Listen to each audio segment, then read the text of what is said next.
Hola, buenas tardes. Estamos en esta videoconferencia para la materia Etnografía Amazónica Chacoplatense. En esta ocasión trabajaremos en torno a la etnorregión Mojos Chapare, pero en torno a un caso concreto, que es la búsqueda de la Loma Santa, que pareciera referirse de una forma más específica a lo que sería particularmente, si quieren, una subregión Mojos. Si bien está vinculando toda la región en cuestión, de alguna manera lo que entenderíamos como la parte mojos, pues va a estar más relacionada con esta búsqueda de la Loma Santa. En todo caso, este tema hay que situarlo como parte de esta etnorregión. Un poquito para contextualizar la etnorregión, estamos hablando de esta zona comprendida especialmente entre lo que sería el departamento del Beni, los llanos de Mojos propiamente dichos. Digamos que podríamos decir un poco los llanos de Mojos vinculados hacia la parte occidental del río Mamoré, que lo vemos precisamente aquí dividiendo por la mitad al departamento de Beni.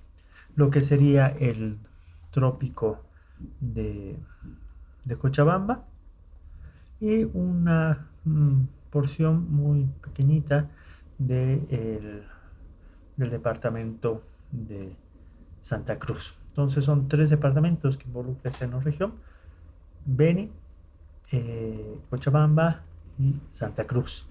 Trópico de Cochabamba, una pequeña región de Santa Cruz vinculada al trópico de Cochabamba, y lo que serían principalmente los llanos de Mojos o esta región del Beni hacia el sur y occidente del río Mamoré. En términos de los municipios, los cuales implicaría esta región, tenemos Santana de Yacuma en el Beni, San Ignacio de Mojos, también en el mismo departamento, San Borja y Loreto. Estos cuatro municipios correspondientes al departamento de Beni. En lo que corresponde a Cochabamba, al trópico de Cochabamba, tenemos a Villa Tunari, Chimoré y Puerto Villarruel, esos tres municipios del departamento de Cochabamba, y Apacaní, el municipio de Santa Cruz.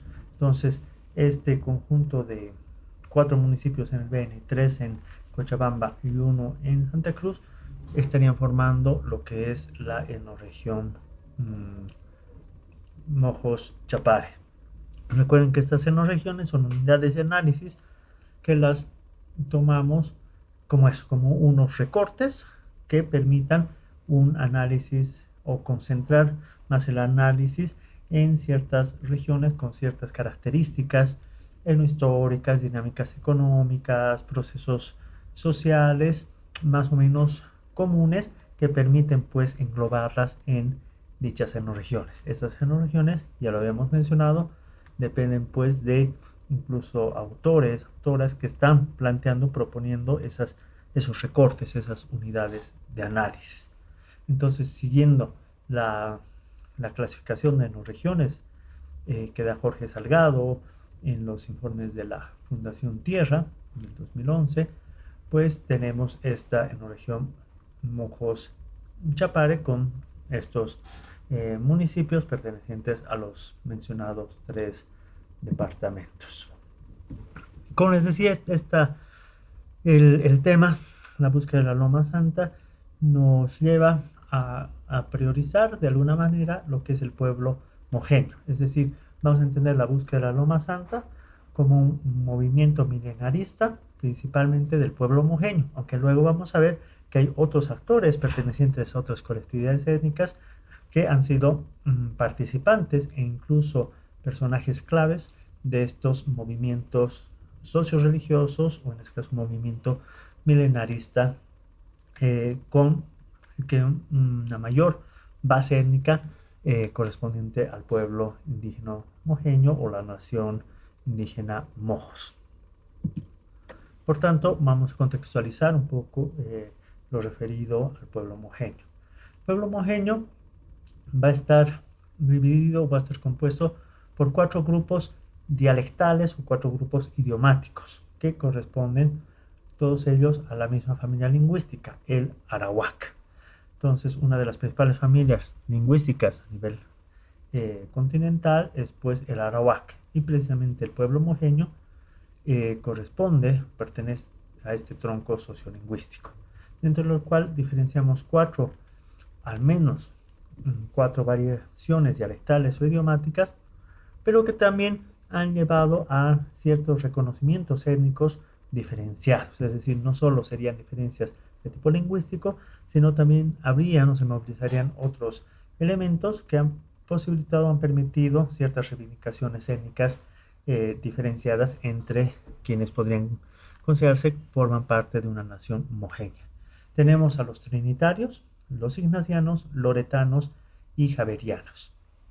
Está claro que además por la misma revisión histórica que ya hicimos y todo el antecedente de las misiones jesuíticas, que es fundamental para pensar esta región, pues entenderemos que los etnónimos de estas poblaciones, trinitario, ignaciano, loretano, javeriano, son pues los nombres de las misiones que han sido fundadas, la misión de Trinidad, la misión de San Ignacio, la misión de Loreto, la misión de San Javier, ¿no? Entonces de ahí se derivan los trinitarios, ignacianos, loretanos y javerianos, que como digo, principalmente funcionan como variaciones dialectales, idiomáticas, pero también como una construcción de etnicidades propias, que hay que pensarlas, repito, como desde la intervención de las misiones, principalmente las misiones jesuitas en los llanos de Mojos, donde habrían sido estas poblaciones reducidas y se generan estos procesos de alguna manera de etnogénesis, es decir, el surgimiento de estas colectividades, y que distinguimos por lo menos estos cuatro grupos. Los últimos dos, loretanos y javerianos, ya mucho más reducidos, tanto en términos lingüísticos como en términos de autopertenencia, de identificación, y más bien enfatizando los dos primeros, los trinitarios y los ignacianos, que se distinguirían por estas variaciones dialectales, pero también por estas reivindicaciones étnicas y por ciertos elementos culturales muy cercanos, muy emparentados, pero que al interior de la nación mojeña, pues también son distinguidos o diferenciados entre sí. Para ubicar un poquito el contexto regional, geográfico, territorial, es importante que situemos principalmente, ya decíamos, esta zona aquí del mapa, de la parte central de este mapa, central y hacia la parte de abajo. Vamos a tener lo que es la enorregión Mojos-Chapare, y principalmente lo que van a ser los territorios mojeños. Tenemos que diferenciar el TIM, que lo tenemos aquí en el centro, territorio indígena multiétnico. Podríamos denominarlo el TIM 1, ya que hay un TIM 2, un territorio indígena multiétnico 2, que está más bien en Amazonía Norte.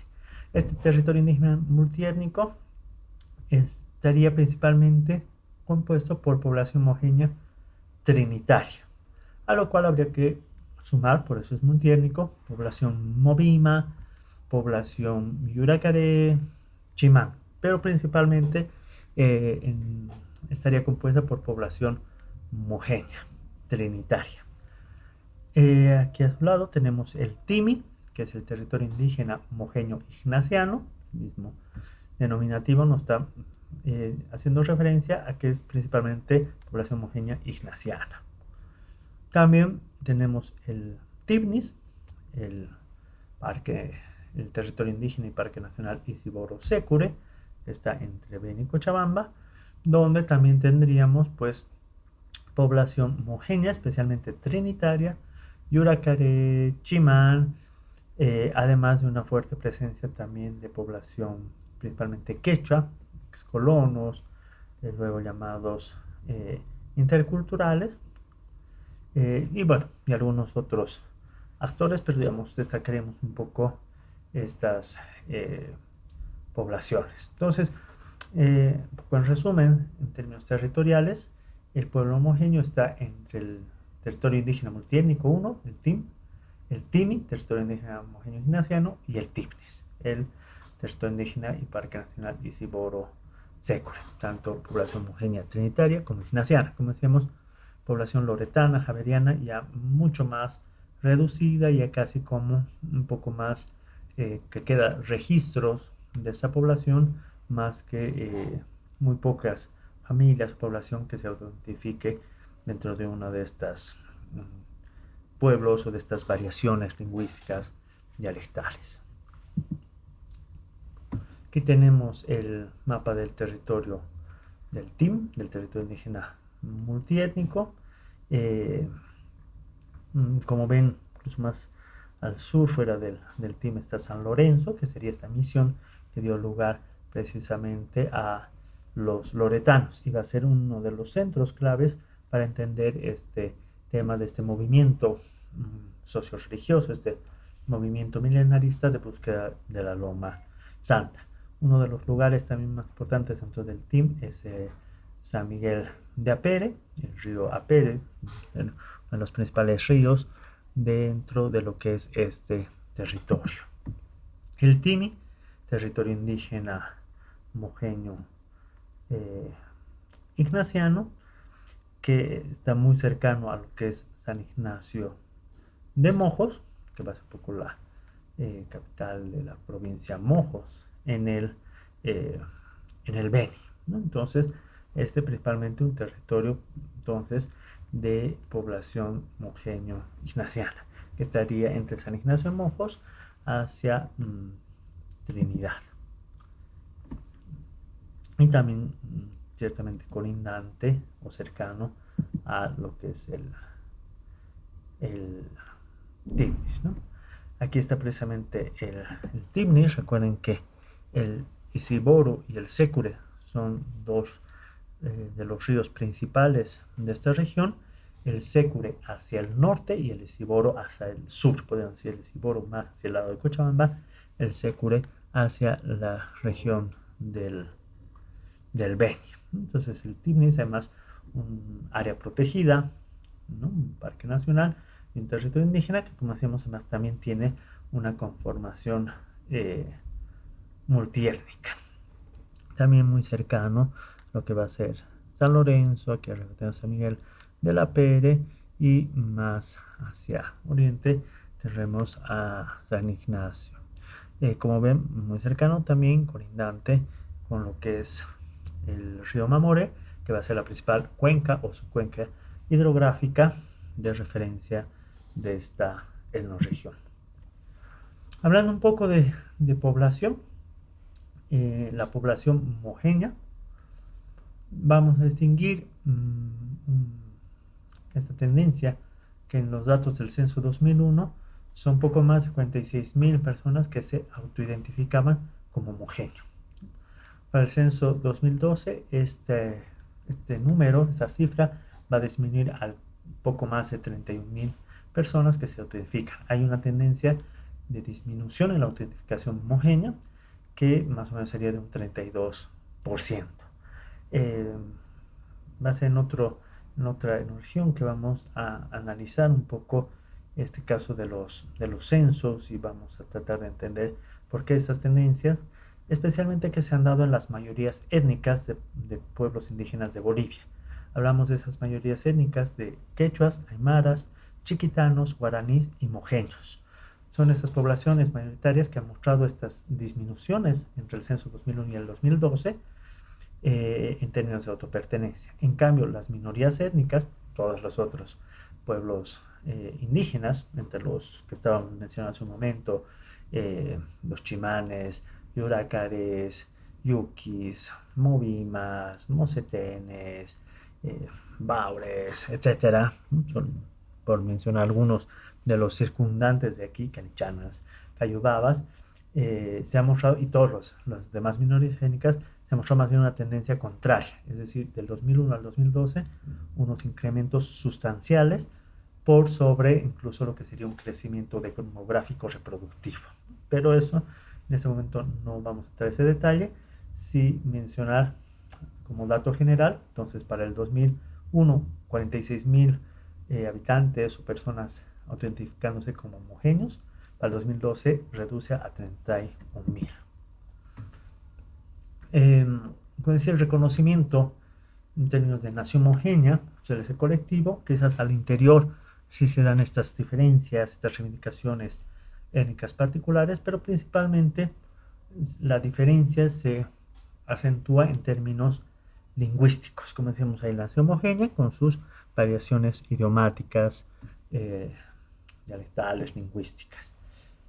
Entonces ahí vamos a distinguir principalmente el ignaciano y el trinitario. Entonces tenemos datos que, por ejemplo, el mojeño ignaciano, según censo del 2012, en términos de lengua materna, L1 o idioma que aprendió a hablar en su niñez, da una cifra de 1.382 personas que aprendieron a hablar el mojeño ignaciano. En cambio, el mojeño trinitario, su lengua materna, sería de 3.179 más personas que aprendieron o que tienen como L1 el mojeño trinitario con relación al ignaciano. La otra pregunta que plantea también el censo 2012 del idioma que se habla principalmente, ¿no? el que tiene mayor frecuencia en su uso, digamos, cotidiano, el mojeño ignaciano, un poquito más de 1.057, el mojeño trinitario 2.673. Vemos entonces que hay población, que es más la cantidad de población que aprendió a hablar, que luego se reduce a la lengua que usa más frecuentemente. Entendemos que con mayor frecuencia, pues esta habría sido reemplazada por el castellano. Esa no es una suposición, sino son un poco los datos que nos va dando la información censal sobre lenguas. Según datos de los UNESCO, no tenemos información sobre el ignaciano y el trinitario. Y el grado de vitalidad lingüística estaría referido tanto al ignaciano como al trinitario, que son lenguas en peligro. De esto también en otro momento veremos un poquito más sobre esta categorización, esta clasificación sobre lo que es la vitalidad lingüística, que al mismo tiempo es un poco la vulnerabilidad a la cual están expuestas estos idiomas. Con esta contextualización, entonces, sobre el pueblo o la nación mojeña, tanto en donde lo ubicamos, qué territorios principalmente habita. No quiere decir que solo están en esos territorios, mucha de esta población está habitando pues centros urbanos como Trinidad, como San Ignacio, pero digamos que hay un tratamiento de la reivindicación territorial, de la certificación territorial de esos lugares a los cuales hemos hecho mención, el TIM 1, el TIMI y el TIBNIS principalmente. También hemos visto entonces un poco los datos estadísticos, demográficos, población que se autentifica como homogénea, 2001-2012, una disminución importante de algo más del 30%, y también información censal referida al idioma, tanto el mojeño ignaciano como el trinitario, lengua materna, lengua que usa con mayor frecuencia. Hemos visto también que la vitalidad lingüística está en peligro, recordando que además el mojeño pertenece al tronco lingüístico, a la familia sociolingüística arawak. De esa manera, entonces, si entramos un poquito más a hablar sobre lo que es la Loma Santa. Hablar sobre la Loma Santa o la búsqueda de la Loma Santa nos remite entonces a un movimiento socio-religioso, a un movimiento milenarista que lo podemos ubicar como también un movimiento entonces político, un movimiento de reivindicación, de resistencia. Ya iremos explicando un poco más al respecto, pero también recuerden lo que habíamos hablado en la clase sobre la epopeya de la goma, como este evento crucial de desinserción del capitalismo en la selva, la explotación del caucho, de la goma en la Amazonía, había detonado una serie de movimientos religiosos, mesiánicos, milenaristas. Vamos a entender que uno de esos, o que precisamente una de esas manifestaciones vinculadas con los movimientos, es también la búsqueda de la Loma Santa, aunque la misma no solo se restringiría a ese contexto, a ese acontecimiento histórico, sino se habrían dado varios movimientos de búsqueda de la Loma Santa. Entonces, es importante entenderlo también como un movimiento indígena que se va a dar precisamente en una época, ¿no? Sus inicios desde el siglo XIX hacia el siglo XX, con varios momentos, varias etapas de este movimiento, de esta búsqueda. También podríamos hacer otra lectura que se trata de un movimiento migratorio impulsado por diferentes motivaciones, razones que también entonces habría que entenderlo en esa dimensión migratoria, demográfica, económica, social. Entonces, podríamos abrir un abanico en torno a lo que es el tema de las búsquedas de la Loma Santa.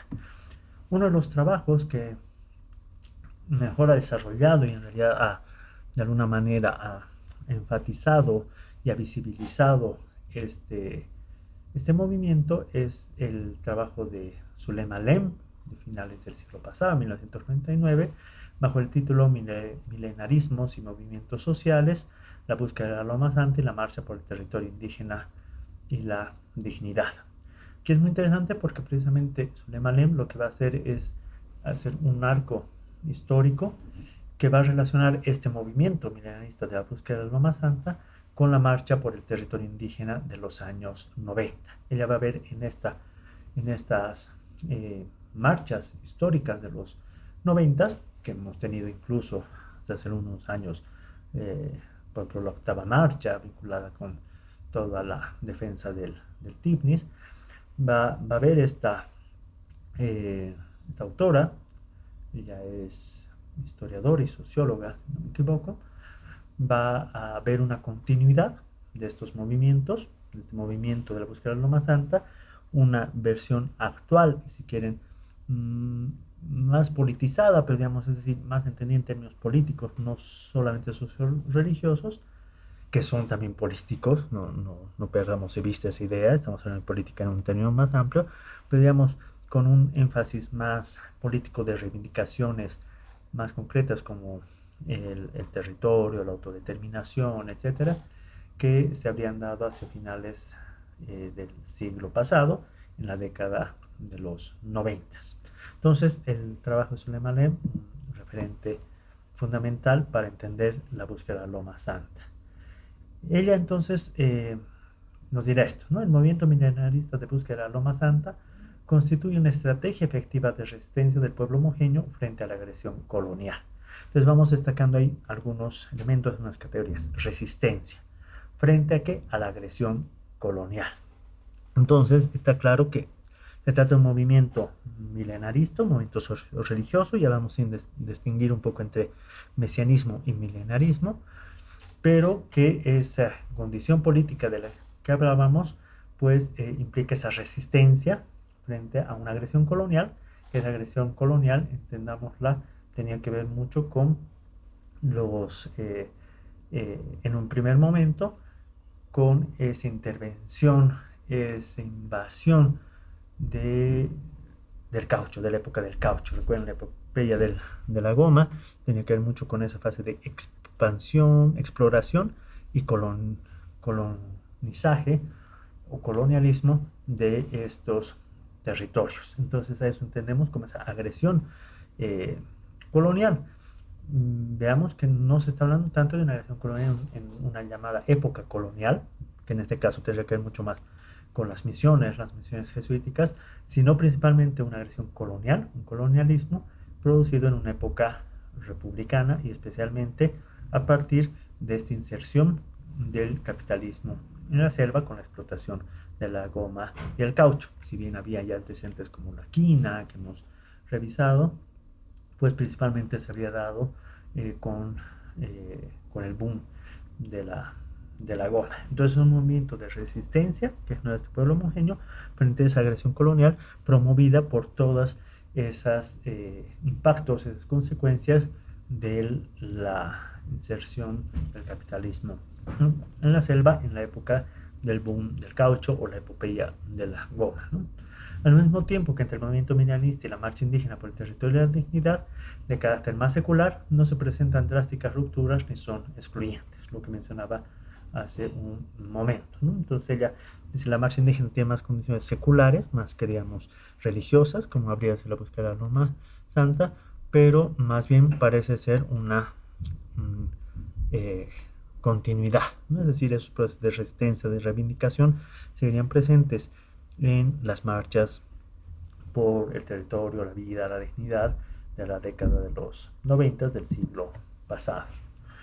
Otra autora, Beatriz Canedo, ella antropóloga, doctora en antropología, también tiene un trabajo a propósito de la Loma Santa, se titula La utopía cercada, que, en el cual ella plantea que este movimiento consistió, el movimiento de la búsqueda de la Loma Santa, en la búsqueda de un lugar utópico, donde se pudiera vivir tranquilamente y sin la presión de los carayanas, ¿no? Carayana es el etiquete denominativo para caray, coñone, cara, es decir, el no indígena, el, el blanco, pero no eh, estos actores que son generalmente el colonizador, ¿no?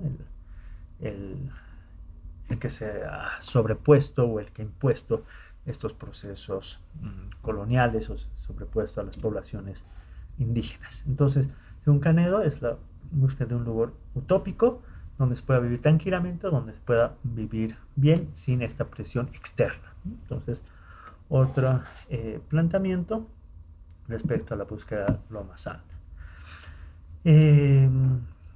Les había comentado en algún momento que como parte de uno de los talleres de investigación promovidos por la carrera, el taller B, en el cual yo estuve a cargo hace unos años atrás, hicimos un trabajo de investigación justamente respecto a un movimiento de la búsqueda de la Loma Santa o de la Santa Tierra, también como se la ha denominado, de población mojeño trinitaria que se había establecido en al menos dos comunidades del territorio mosetén, en lo que correspondería a la ecorregión Amazonía Sur, ¿no? Territorio mosetén en la provincia de Anzoyungas, municipio de Palos Blancos. Tenemos dos comunidades, la comunidad de Simay y San Pedro Cogotay, más adelante les mostraré un poquito más esto, pero que justamente esta investigación surgió un poco a demanda, solicitud de esta población mojeño trinitaria que quería visibilizar su presencia como pueblos indígenas dentro del departamento de La Paz, ya que no estarían considerados un poco dentro de ese mapeo de pueblos indígenas del departamento de La Paz. Es importante mostrar su presencia, además como una presencia que estaría antecedida por un movimiento histórico que es la búsqueda de Loma Santa. De eso hablamos un poco más adelante, pero hago esta mención porque precisamente el trabajo de la búsqueda de la Loma Santa ha implicado utilizar o recurrir a dos vertientes que suelen ser, que son similares o que podríamos decir tienen de alguna manera intereses en común, que son el campo de la memoria y de la historia. Según los autores, algunos diferenciarán entre memoria histórica y memoria colectiva, y otros harán el énfasis entre que memoria e historia como dos corrientes, eso, ¿no? Con sus diferencias, pero que de alguna manera apuntan un poquito a un trabajo en común.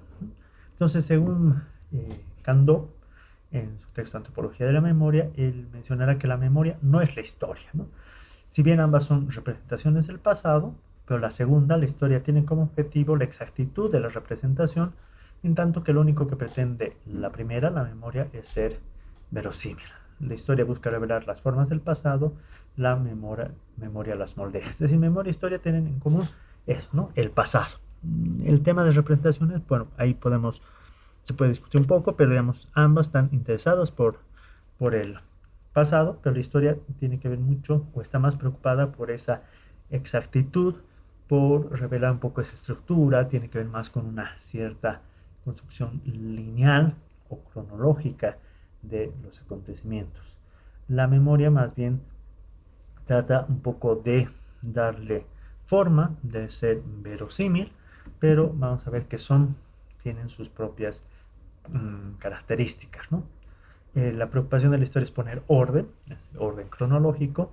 En cambio, la memoria está atravesada por el desorden de la pasión, de las emociones y de los afectos. Podemos decir la historia es más fría, la historia quiere eso tener, ¿no? Como un poco más de precisión en una secuencia de acontecimientos, en un orden cronológico, lo cual le da cierta distancia, una supuesta objetividad. En cambio, la memoria más bien lo que le interesa es eso, ¿no? Las pasiones, las emociones, los afectos que constituyen ese encuentro, ese reencuentro con el pasado.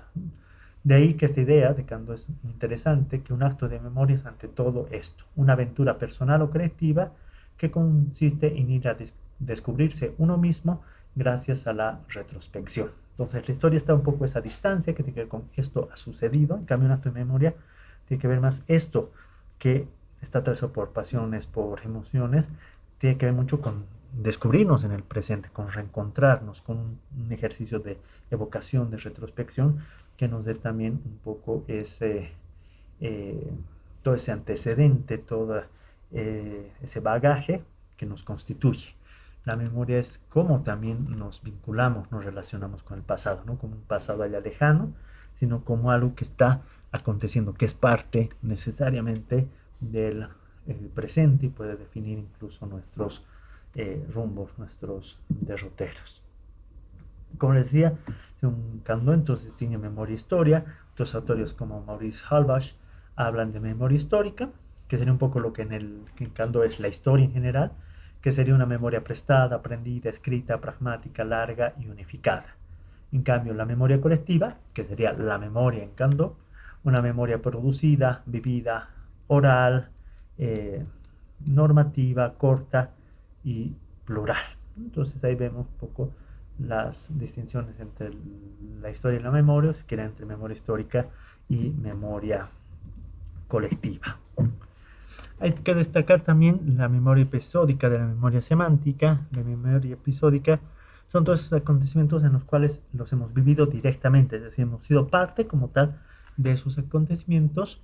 En cambio, la memoria semántica son aquellos sobre los cuales hemos tenido referencias, hemos escuchado, nos han contado, hemos visto cosas, pero no ha sido una vivencia directa, digamos, no ha estado nuestro cuerpo en juego en esos acontecimientos, pueden ser incluso muy distantes de los cuales hemos tenido referencias o de gente muy cercana que los ha vivido y que se vuelven parte también de nuestra memoria, ¿no? La idea es que tanto episódica y semántica van siempre juntas, ¿no? Entonces forman parte de la memoria, pero las distinguimos como dos digamos, vertientes que hay que tenerlas en cuenta. Por decirles, algún acontecimiento como la guerra del gas del 2003, puede ser que haya quienes hemos participado directamente en ciertos acontecimientos, algunas marchas, manifestaciones, qué sé yo, pero al mismo tiempo pues estábamos recibiendo mucha información de lo que pasaba en otros lados, lo que salía en la prensa, publicaciones, lo que nos contaba alguien que había vivido en otro lado, en el alto, y escuchábamos aquello. Entonces vean, no es que hemos vivido como tal esos acontecimientos de los cuales hemos leído, hemos escuchado, hemos visto, otros sí, pero van formando parte de una misma noción de memoria, ¿no? Entonces, incluso muchas veces cosas que se nos han ido diciendo, nos encontrado, las hemos hecho parte de nuestra propia historia, aunque no las hayamos vivido directamente. Pero es así un poco como se genera la memoria. Recordemos entonces que está atravesada por pasiones, afectos, por una serie de voces, de elementos, de fuentes que se incorporan. Unas aclaraciones conceptuales muy rapiditas. Todo esto lo voy mencionando porque esta ha sido un poco, o es la forma en la cual se ha ido trabajando el tema de la búsqueda de la Loma Santa. No ha sido simplemente una investigación de tipo histórica o de memoria histórica con fuentes escritas, cronológica, etcétera, sino principalmente ha sido a través de memoria o de una mezcla entre memoria colectiva y memoria histórica. Pero me animaría a decir, al menos por ejemplo en el trabajo que nosotros realizamos y en los antecedentes también de estudios que he mencionado, pues son principalmente estas vías de la memoria a través de las cuales se ha ido dando cuenta de la búsqueda de la Loma Santa. Entre otras cosas porque era un movimiento también bastante clandestino o invisibilizado, porque en un momento, al tratarse de resistencias, de reivindicaciones, pues implicaba y era necesario también guardar un poco ese perfil bajo. Entonces, no había, ¿no?, mucho registro escrito, documental sobre este movimiento, pero sí se fueron transmitiendo a través de precisamente estas fuentes más orales. De ahí que estas aclaraciones también son importantes. Historia oral realmente hace referencia al método, ¿no?, el método de la historia oral. Otros hablan del método biográfico, hay ciertas eh, consideraciones, digamos, ¿no?, que se pueden distinguir entre uno y otro, pero aquí vamos a entender historia oral como un método a través del cual trabajar la memoria, o sea, la memoria colectiva, para diferenciarlo de la memoria histórica. Entonces es más a través de este método de la historia oral. La tradición oral hace referencia precisamente a esos procesos de memoria en los cuales directamente como sujetos, como individualidades, no necesariamente hemos tenido acceso a esos acontecimientos, pero se nos han ido transmitiendo de generación en generación. Digamos, Revolución del 52, no estamos presentes, pero padres, abuelos nos han ido contando sobre esto y ellos les contaron sobre la guerra del Chaco, etcétera. Entonces se va generando una transmisión de tradición oral. No hemos vivido como tal eso, pero se nos ha sido transmitido a través de estas fuentes orales, incorporando memorias semánticas y episódicas, hacen parte de nuestra historia. En términos técnicos, hace parte de nuestra tradición oral. La historia de vida, que a veces también van a encontrarlo como historia oral, pero aquí estamos haciendo la distinción historia oral como el método general. La historia de vida es aquello que sí nos ha tocado vivir, digamos, aquello que ha sido, que es parte de esa memoria episódica, pero como les digo, siempre está cargado de una memoria semántica, pero aquello en lo cual, digamos, nuestros años de vida nos han permitido, digamos, pasar por una serie de acontecimientos. Que luego nuestra historia de vida la transmitamos y se vuelva a tradición oral, pues es parte de esta dinámica. Pero entonces, historia de vida es aquello que podemos dar cuenta de lo que como individuales, como personas hemos vivido, aunque esto esté cargado de experiencias colectivas, como decía, de memorias semánticas, etcétera. Espero que se remite un poco a nuestra presencia en vida, ¿no? La historia de caso, esto es importante distinguir, porque a veces decimos voy a hacer historias de vida, y lo que hacemos historias de caso es particularizar sobre ciertos eventos, ciertos acontecimientos dentro de esas historias de vida. Por ejemplo, hace algunos años trabajo con diferentes ocupaciones y labores: confeccionistas, trabajadoras asalariadas del hogar, constructores civiles, músicos de banda,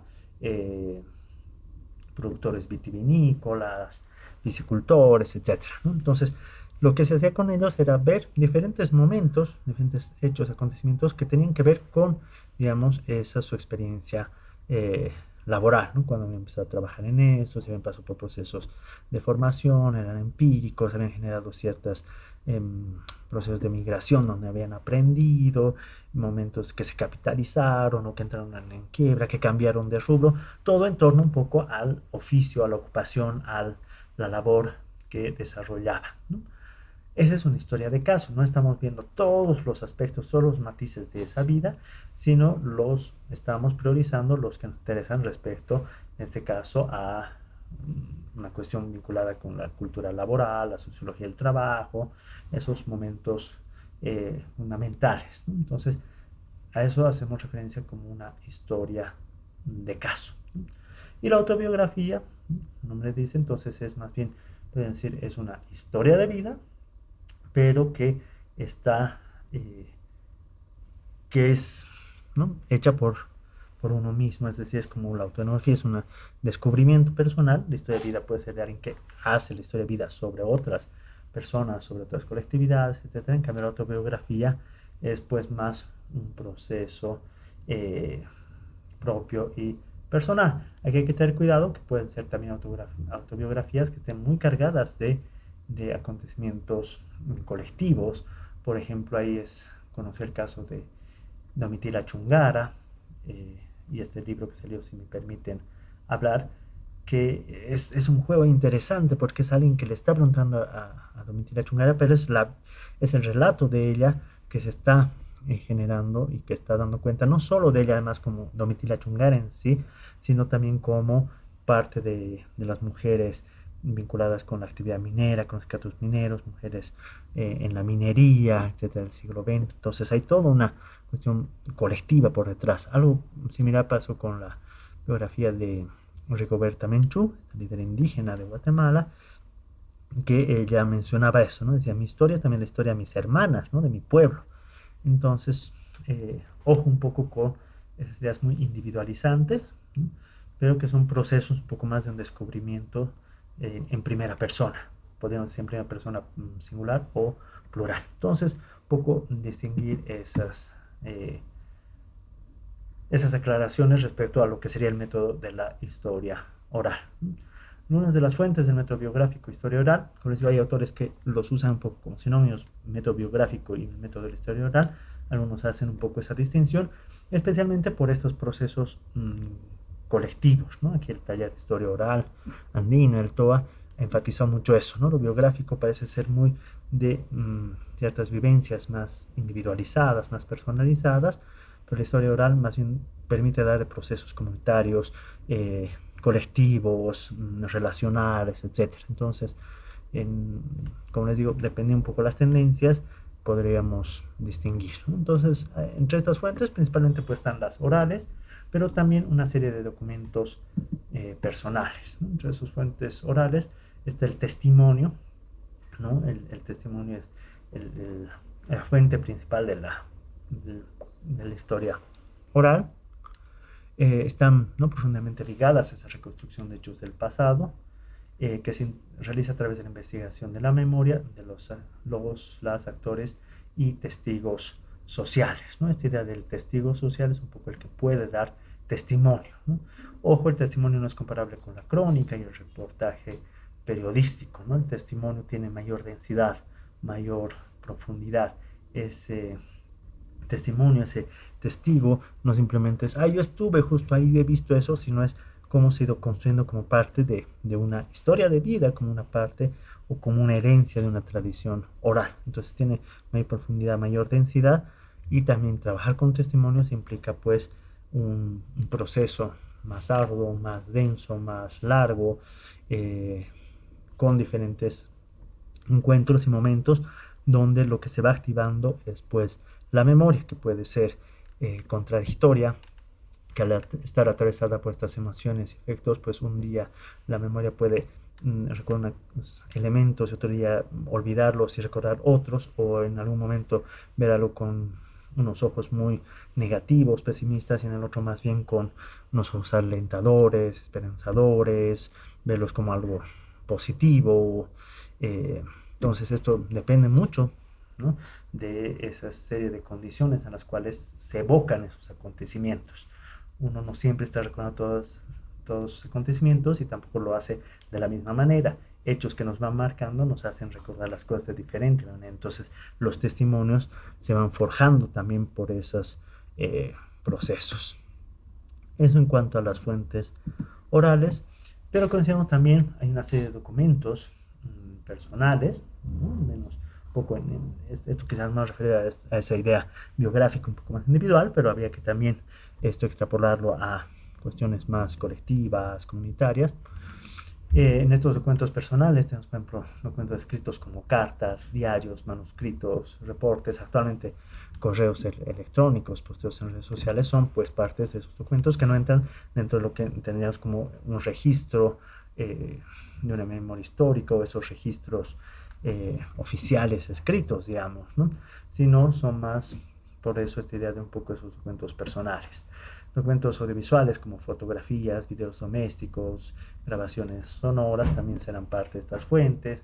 Documentos gráficos como tatuajes, pinturas, caricaturas, cicatrices, dibujos, ¿no?, artefactos individuales como la ropa, el mobiliario, herramientas, armas, juguetes, o archivos personales como colecciones, etcétera, ¿no? Pues, colecciones de libros, colecciones de latas de cerveza, colecciones de de cajetillas de cigarrillos, colecciones de estampillas, de monedas, qué sé yo, ¿no? Entonces, todo eso suma un poco como estas fuentes del, de la historia oral. A veces nos restringimos mucho solo al testimonio, que es clave, pero en estos documentos personales hay información riquísima, ¿no? Que es importante irla revisando y que excede un poquito solo el ámbito, digamos, estrictamente lingüístico. Eh, Algunos elementos más, ¿no? Pujadas también, que trabaja mucho el tema del método biográfico, plantea dos niveles o momentos en la relación entre la historia oral, el método biográfico, y la etnografía. ¿No? Estos dos momentos van a ser los relatos biográficos y las historias de vida, que según Pujadas hay que entender que el relato biográfico da cuenta de ese registro literal que se da a través de sesiones de entrevista que el etnógrafo realiza con la persona entrevistada, con quien se está haciendo su historia oral, su historia de vida, su historia de caso, o que está aplicando el método de la historia oral. Entonces hay un momento, ¿no? que se está generando, se está registrando eso, y ese registro literal que tiene que ver con entrevistas en profundidad y generalmente son abiertas, el uso de documentos personales, el registro sonoro de la entrevista, la transcripción y la sistematización sería lo que se entiende como los relatos biográficos, todo ese registro que va desde la entrevista hasta la sistematización, donde es muy interesante esos vacíos de la memoria, ¿no? Que apuntábamos ya como hay elementos que están pues ahí invisibilizados, que están, hay silencios, ¿no? En todo eso que a veces no se quiere recordar, se recuerda de otra manera, se prefiere no hablar al respecto, etc. Eso también es parte de la memoria. La memoria no es solo lo dicho, ¿no? Ese es un punto clave, sino también aquello que queda por fuera, aquello que queda solapado, aquello que es, de lo cual no se habla y por qué no se habla al respecto, o que está interiorizado y es mejor no verbalizarlo, etcétera, ¿no? Incluso está reprimido. Entonces eso entiende como el relato biográfico. Pujadas, en cambio, la historia de vida para él será el resultado de un proceso de edición en el que la iniciativa y el trabajo corresponden al investigador, en el que el sujeto biografiado tiene derechos de coautoría y por tanto puede introducir criterios en cuanto a estilo y en cuanto a la información que se publica. Entonces, la historia de vida para él ya es una narrativa, es un producto, ¿no?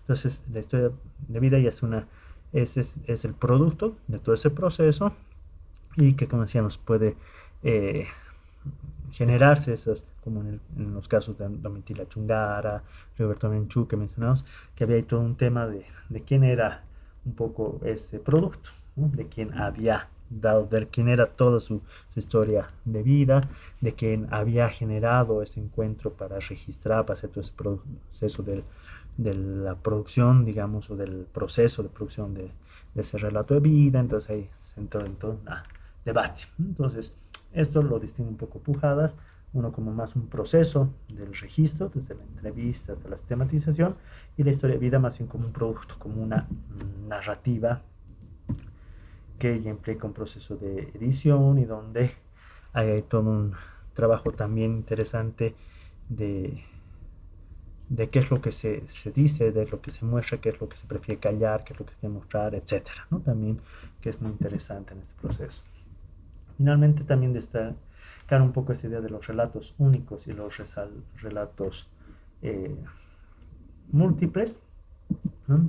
Los relatos únicos hacen principalmente referencia, generalmente estos se van a dar en biografías personales, ¿no? La biografía de cierta personalidad, etcétera, que es su relato sobre esa historia de vida. Entonces es un poco una voz que está hablando al respecto, ¿no?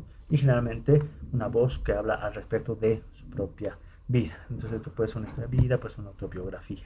En cambio, los relatos múltiples hace mención a una polifonía, diferentes voces hablando sobre ciertos acontecimientos. Y ahí también Pujadas distingue los relatos cruzados y paralelos, es decir, en estas polifonías hay los relatos cruzados, por ejemplo, nosotros cuando todavía en aquellos años que cursaba la carrera, hicimos un trabajo de historia oral sobre el Hacha Flores, este compositor de morenadas, que no solo era compositor de morenadas, eso era lo interesante, también había estado vinculado con el catarismo, estaba vinculado con el Museo de Etnografía y Folclore. Entonces era un personaje así polifacético.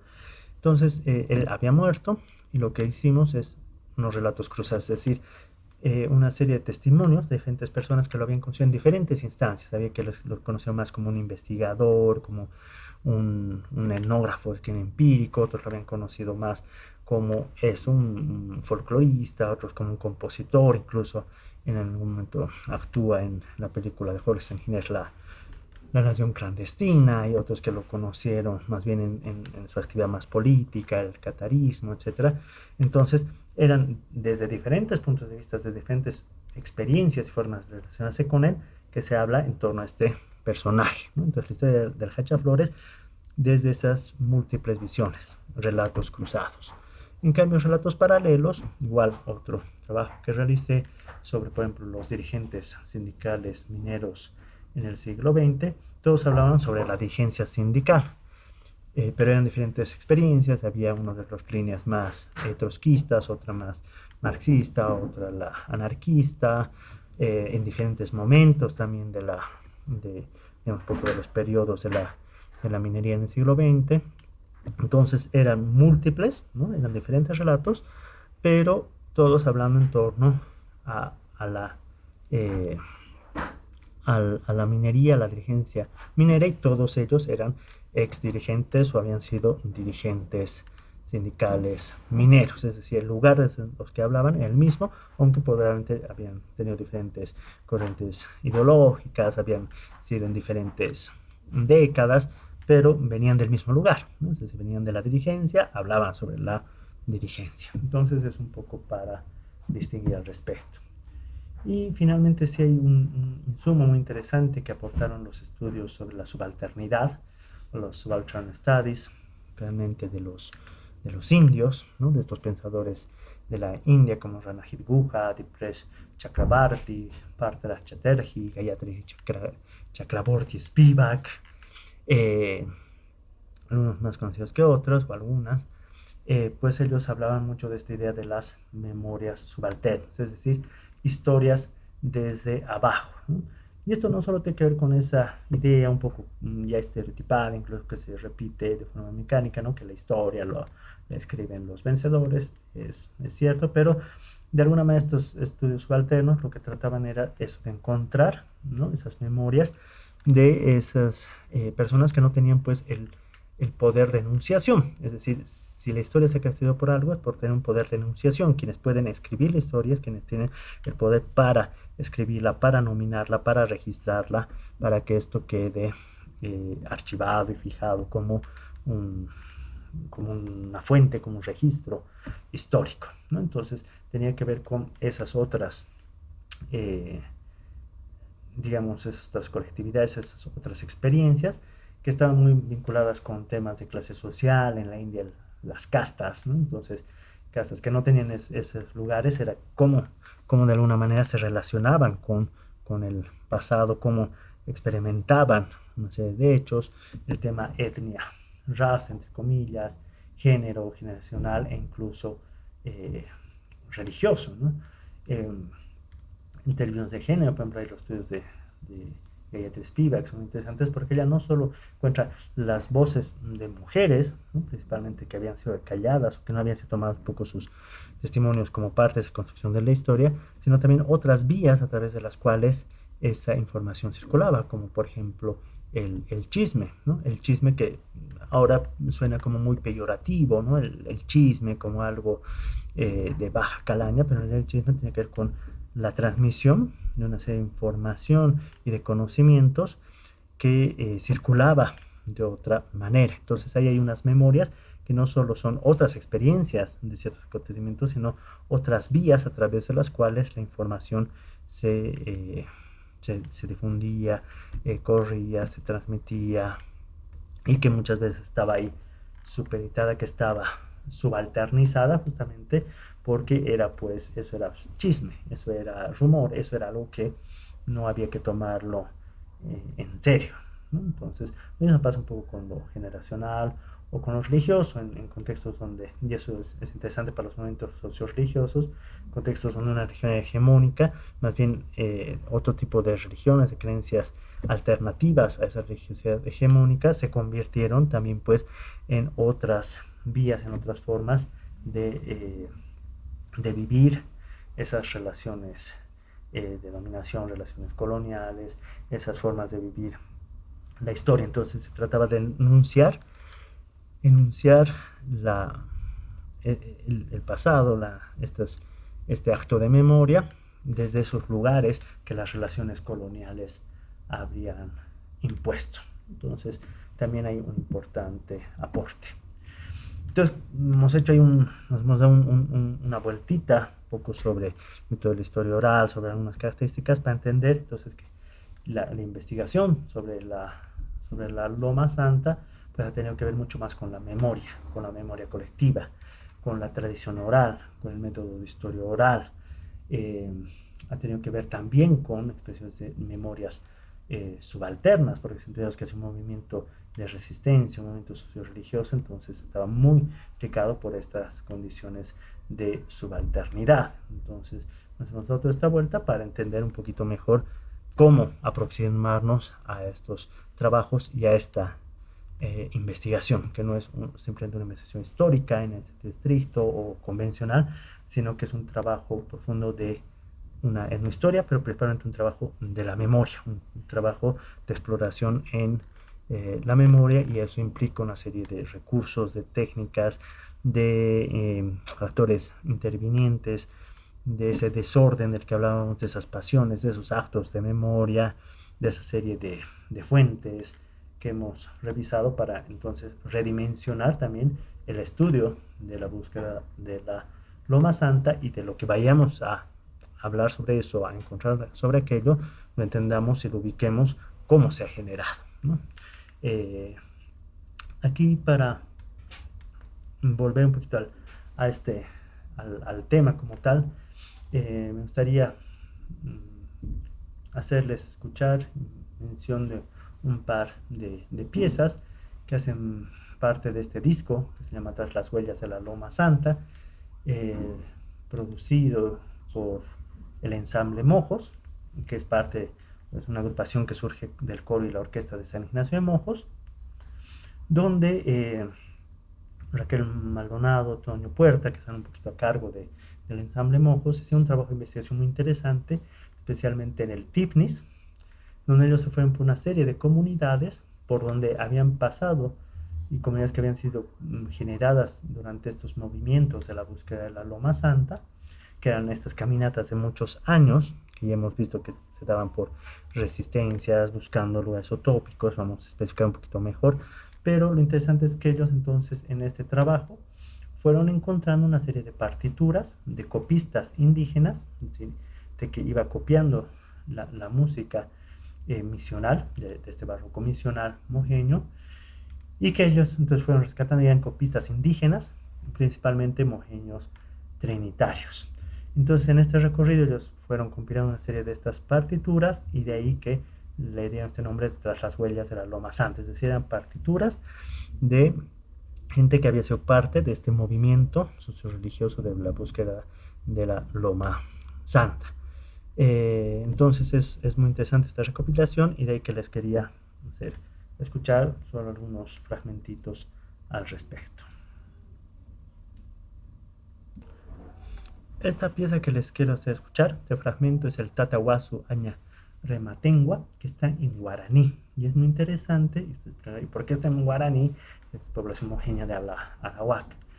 Y como vamos a ver, una de las probables vertientes de influencia de estos movimientos de búsqueda de la Loma Santa tienen que ver con las búsquedas del Ibimarae o la Tierra Sin Mal, que eran movimientos que fueron más bien movimientos migratorios de los siglos XV, XVI, un poquito más, de población guaraní, que estaba buscando la Tierra Sin Mal, Ibimarae, y que probablemente de ahí también llega un poco una de las vertientes de influencia hacia estas búsquedas de una versión homogénea, si quieren, de la Tierra Sin Mal, que tiene que ver mucho con esta búsqueda de la Loma Santa.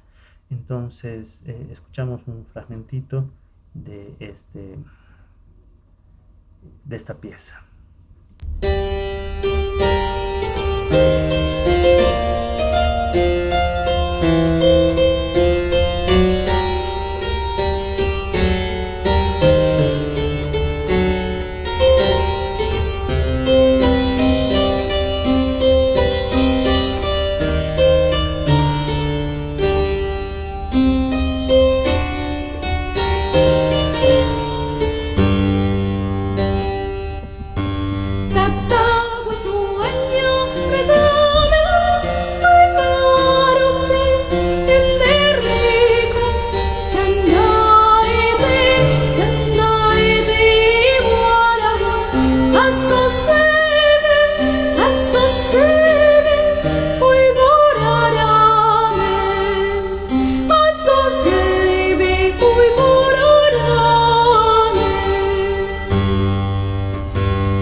Ejemplo que acabamos de escuchar, entonces tenemos una instrumentación clara de ese misional, de ese barroco misional, pero que está además así con cantado en guaraní.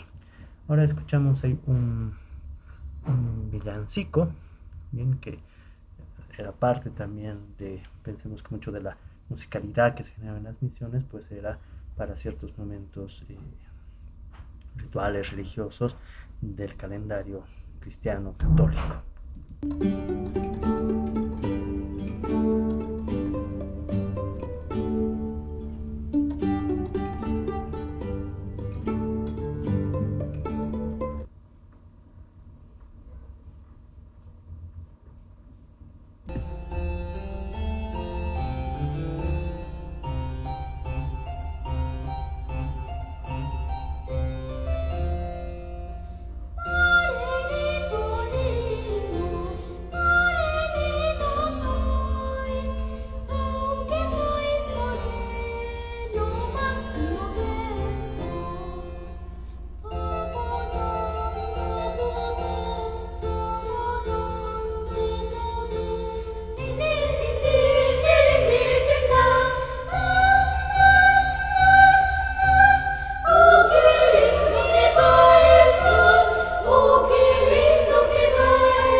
Entonces esos ejemplos simplemente para mostrarles cómo interesante esa relación de la música misional, barroco misional, que años después de las misiones va a seguir siendo transmitida e interpretada por músicos mojeños, y que en esta investigación promovida por Ensamble Mojos, pues han sido recopiladas de esas diferentes comunidades por que habrían sido parte del, incluso habrían sido fundadas como parte de estos movimientos de la búsqueda de la Loma Santa, ¿no? Entonces hay por ahí quienes les interesa, también les puedo pasar el link para que tengan ahí todos los tracks musicales que componen este álbum, que tiene además ese insumo de ser producto de una investigación referida a la búsqueda de la Loma Santa.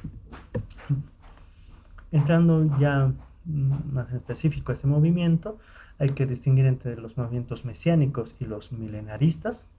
Los movimientos mesiánicos o el mesianismo se distingue porque generalmente se trata de movimientos de una colectividad descontenta u oprimida, que tiene la esperanza de la venida de un emisario divino, un Mesías, y la creencia de un paraíso sagrado y profano, es decir, un lugar, ¿no?, que será ese lugar, digamos, utópico, muchas veces trascendental, ¿no?, pero a través del cual va a ser llevado por un Mesías. El milenarismo comparten características con el mesianismo, también es colectivo. Es importante que es terrenal, es decir, ese lugar, que es utópico, ese lugar, no es en una otra vida, en un otro espacio, sino es en esta tierra, es inminente, es decir, tiene que ocurrir, es total, es decir, va a afectar a los diferentes ámbitos de la vida social, y si tiene una característica, digamos, milagrosa, ¿no?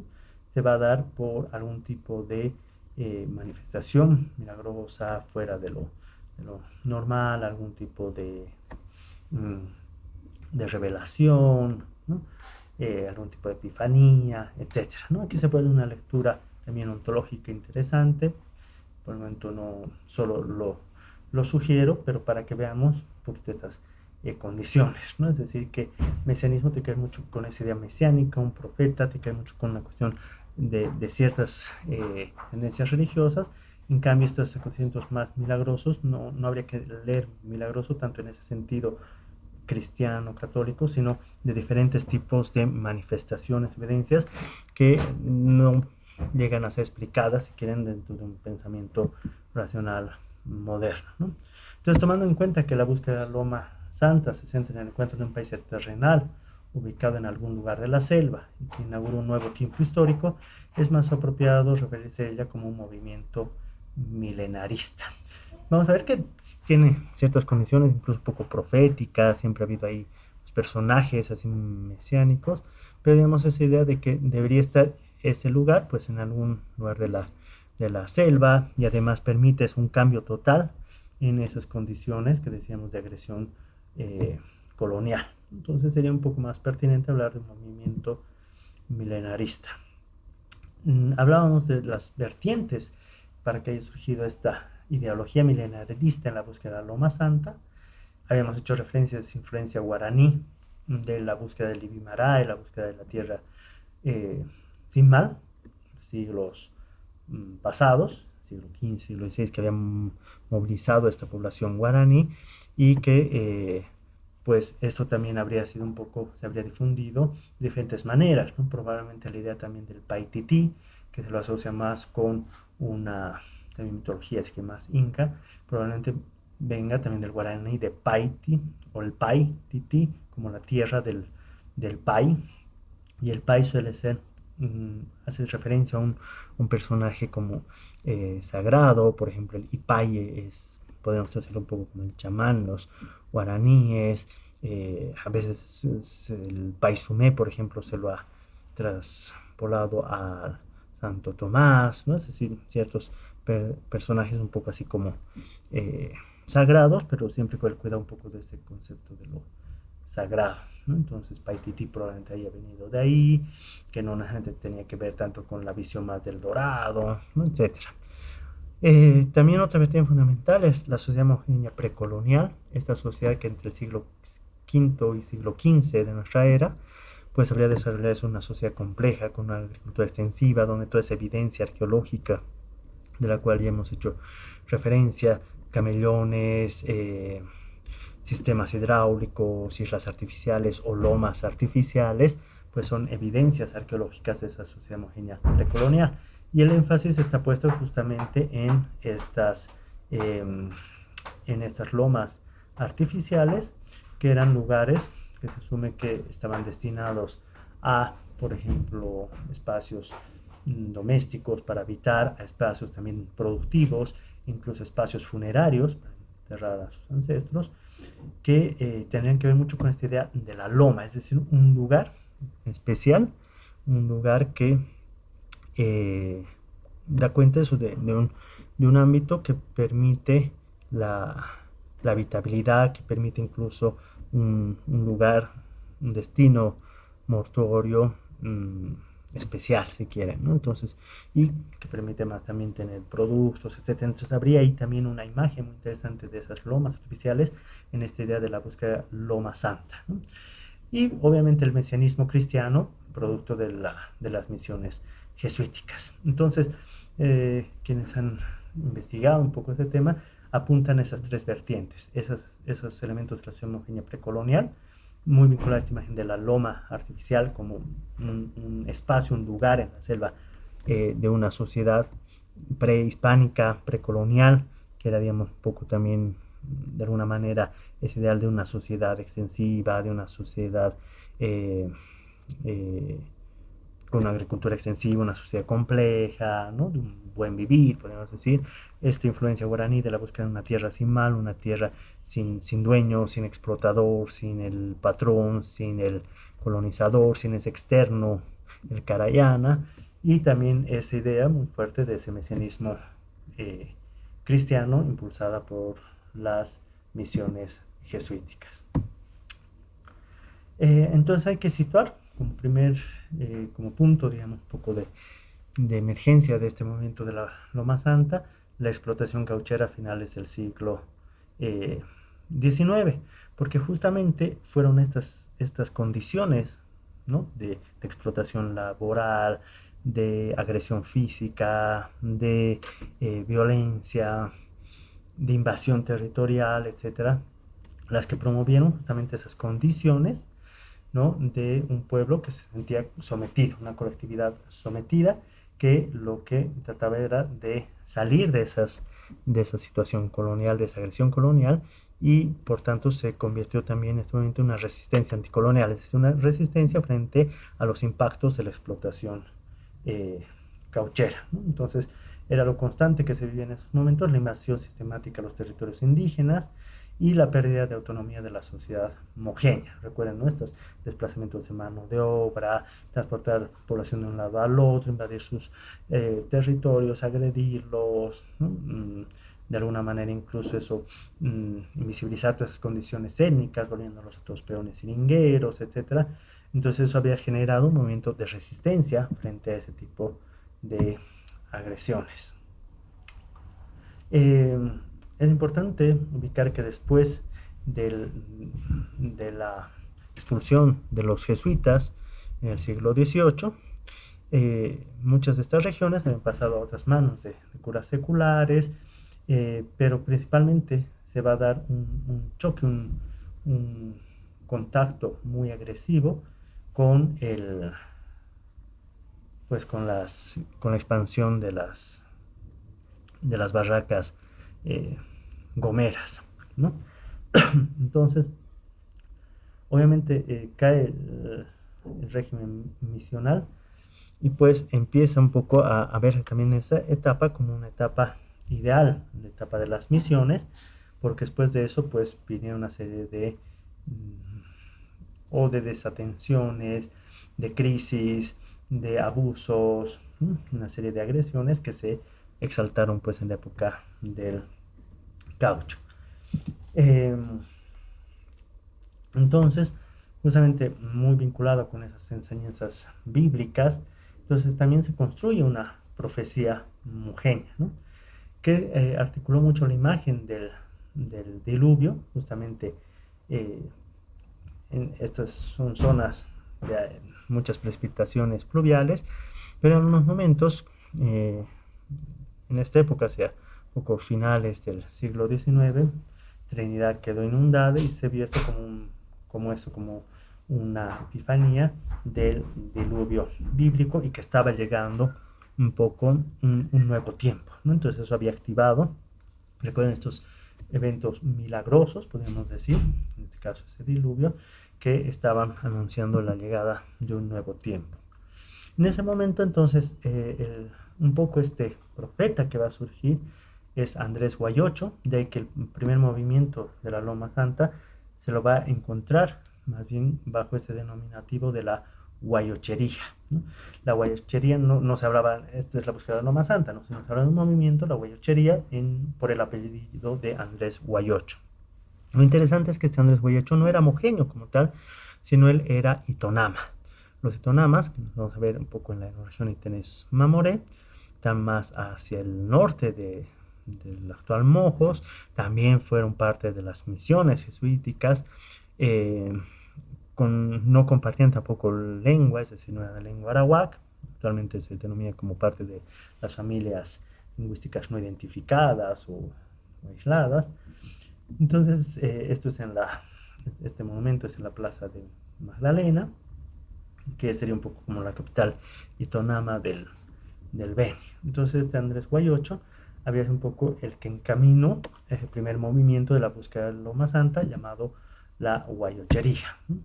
Entonces, en 1887, eh, precisamente este Andrés Guayocho va a encarnar un poco esa ideología milenarista, tiene componentes mesiánicos, eh, que va a implicar un poco el alejarse de esos espacios que habían sido las reducciones, que estaban siendo fuertemente intervenidos por la expansión de las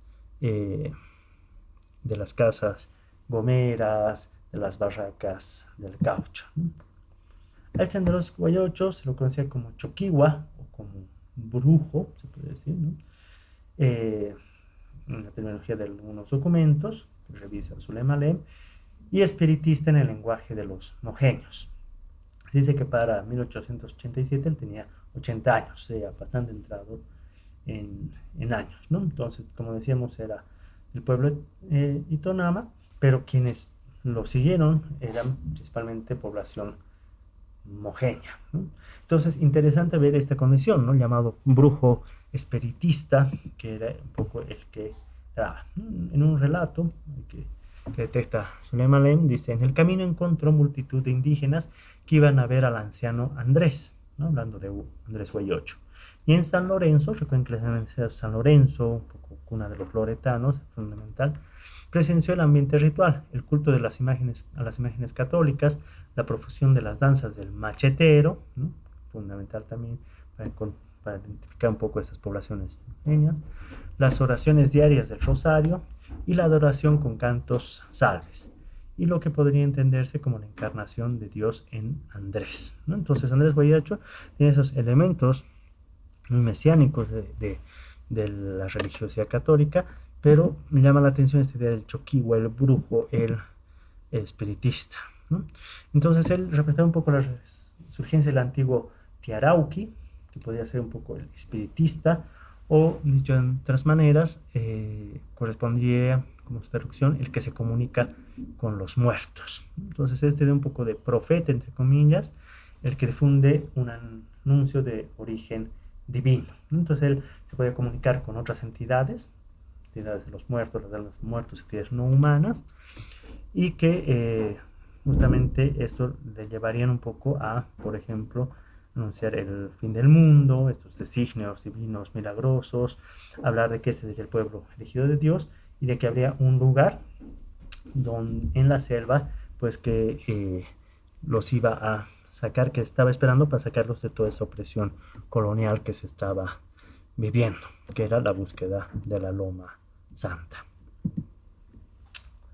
Ese entonces es un primer movimiento, la guayochería, Andrés Guayocho y Tonama, esta idea del que se comunica con los muertos, en cómo impulsó uno de estos movimientos que implicó eso, unas largas caminatas, y largas caminatas estamos hablando de años de caminar, que generalmente iban recorriendo el Sécure, el río Sécure.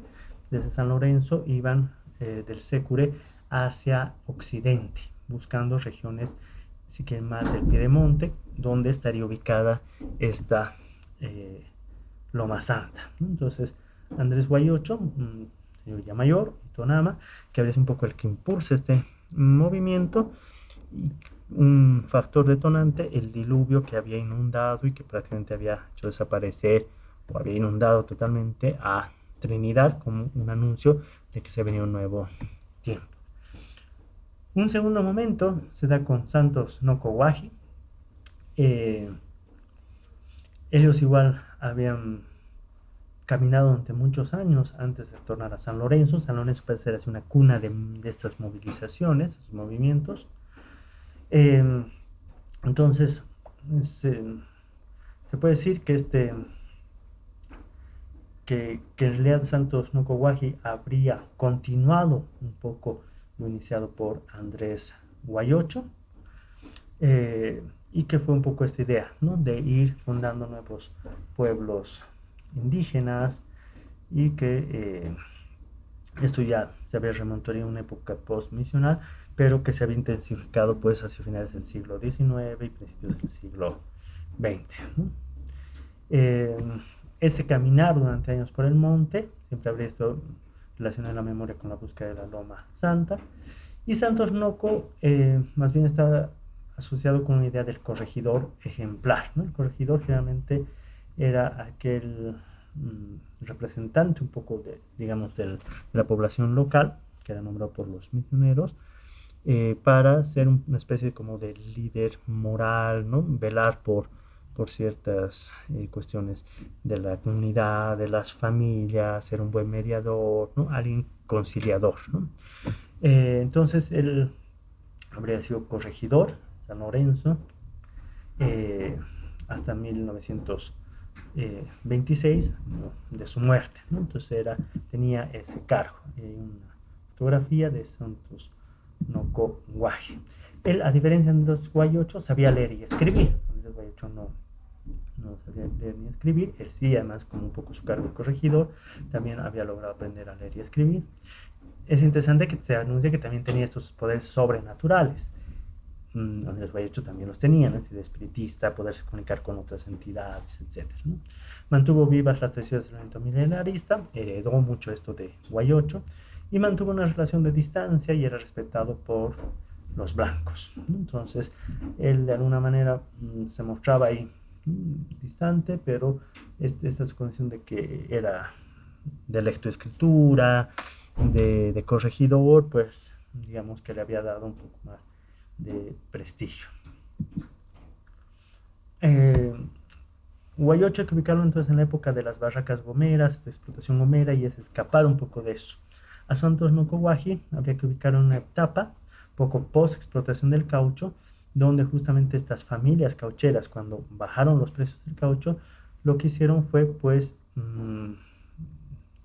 digamos colonizar esas tierras, ¿no? Es decir, lo que hicieron fue institucionalizar su presencia allí a través de las haciendas. Quienes no las tenían pues las tuvieron, y quienes las tenían las expandieron, ¿no? Entonces, y además implicó la introducción del ganado bovino, la producción de azúcar y alcohol y otros aspectos que habíamos hablado un poco al respecto, ¿no? Entonces parece ser que Santos Nocoguaji es de una etapa un poco posterior al boom del caucho, más bien muy vinculado con las haciendas, y esta búsqueda de la Loma Santa era un poco salir de esos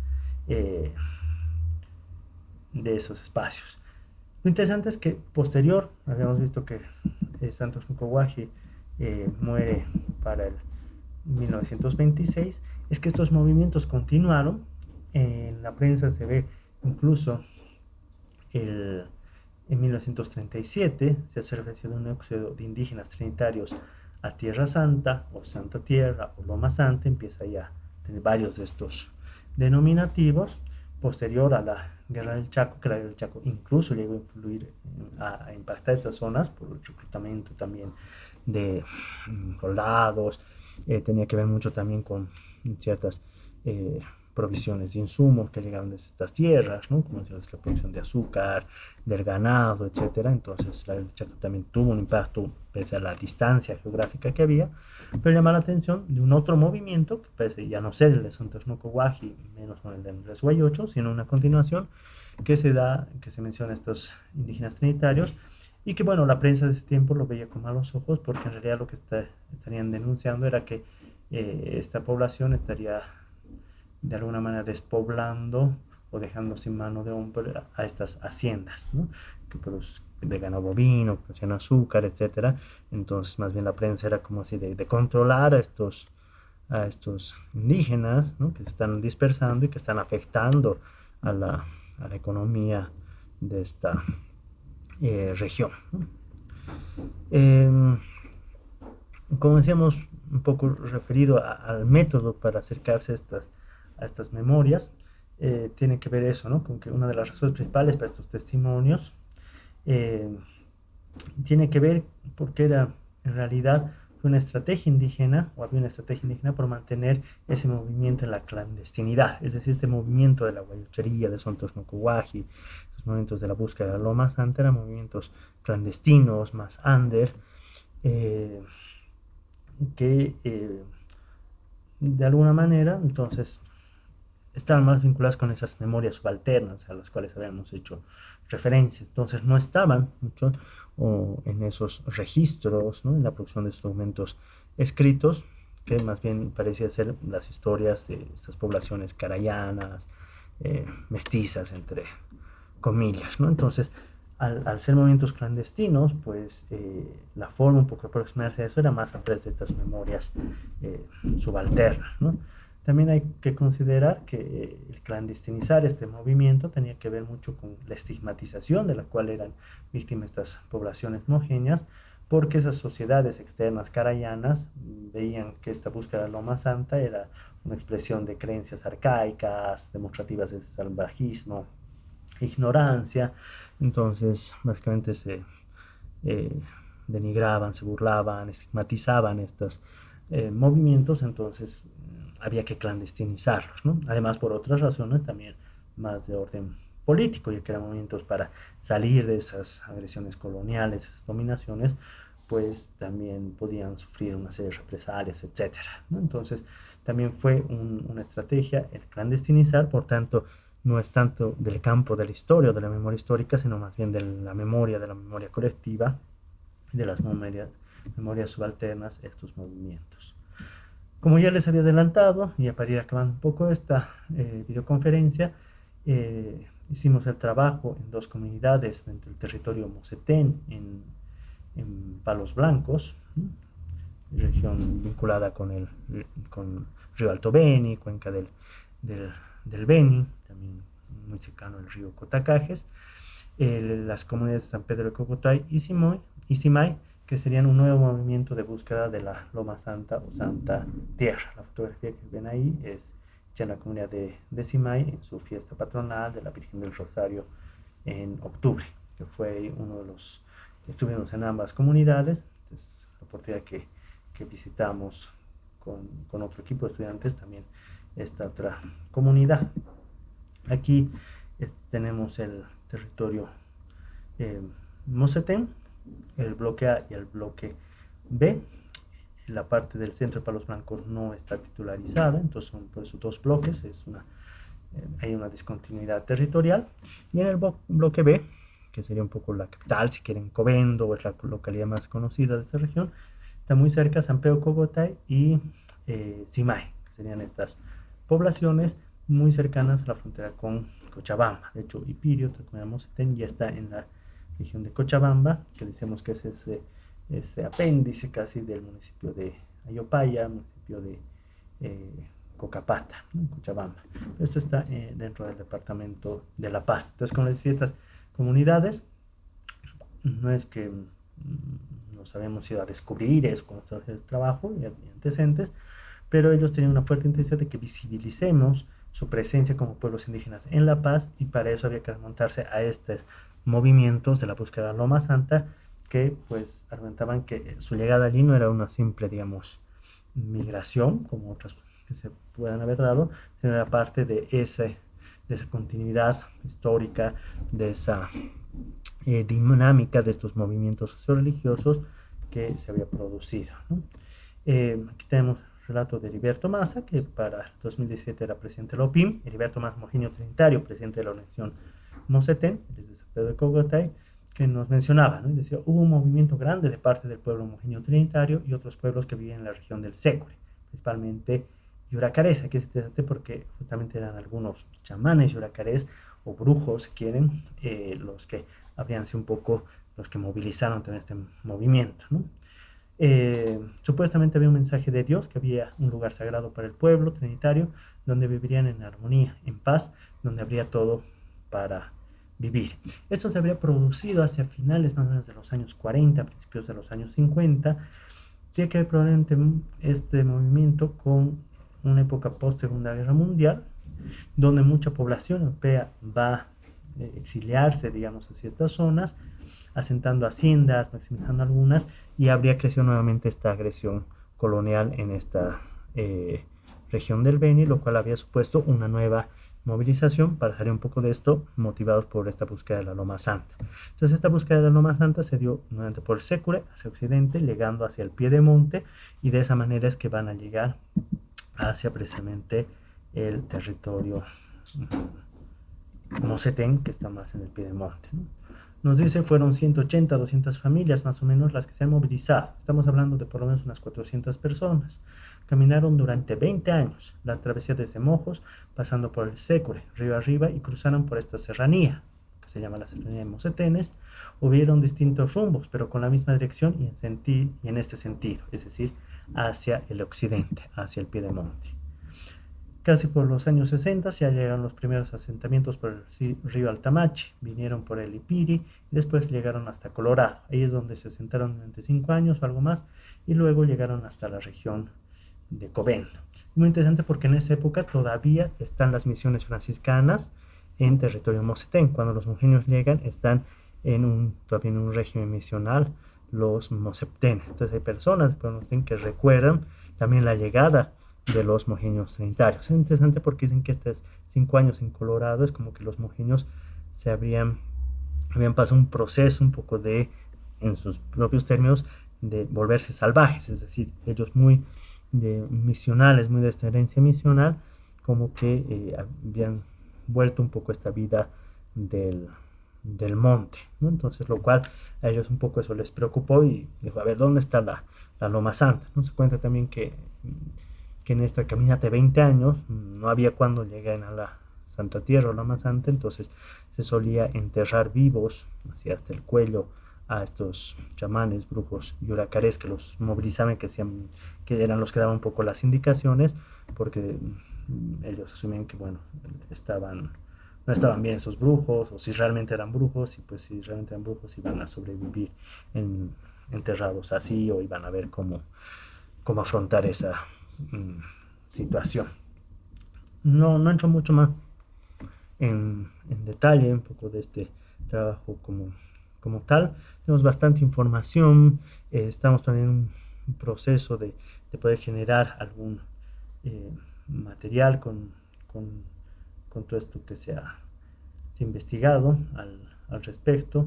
Es muy interesante los relatos, los testimonios de este momento de la búsqueda de Loma Santa, porque una parte de ellos justamente llegan a sentarse encima en San Pedro Cogotay, pero otros dicen, no, esta no es la Loma Santa, y siguen su camino, pero vuelven digamos, a bajar por la cordillera, pero más hacia el sur, y van a dar hacia la región del Isibor, hacia el sur del Tignis, y poblaciones que están asentadas por allí del Conisur Tignis son producto de la continuidad de esta búsqueda de Loma Santa, es decir, provienen de la región de Alto Beni, que habían venido del Secure de años atrás, y en los años 70 se instalan en estas regiones del Conisur Tignis, y que en ambos casos coincide también con las migraciones dirigidas de población aymara y quechua, principalmente población aymara en lo que sería Alto Beni, La Paz, y población quechua en lo que sería trópico de Cochabamba. Entonces van a coincidir un poco también ahí con esas migraciones, y hay unos encuentros interétnicos muy interesantes para los años 60, 70, tanto en Alto Beni como luego en el Conisur Tignis. Tuvimos la suerte de alguna manera en los trabajos que hicimos en diferentes semestres de poder conectar estas historias, ¿no? Estas memorias en realidad. Ya cerrando, para no extender más la exposición, entonces algunos planteamientos en torno a la búsqueda de la Loma Santa. Como decíamos, Lem dirá que el movimiento milenarista de la búsqueda de la Loma Santa constituye una estrategia efectiva de resistencia al pueblo mojeño frente a la agresión colonial. Recapitulando, también Caneda nos decía que este movimiento cuestiona la búsqueda de un lugar utópico donde se podía vivir tranquilamente y sin la presión de los carayanas, ¿no? Lo que un poco se ha planteado y lo habíamos revisado.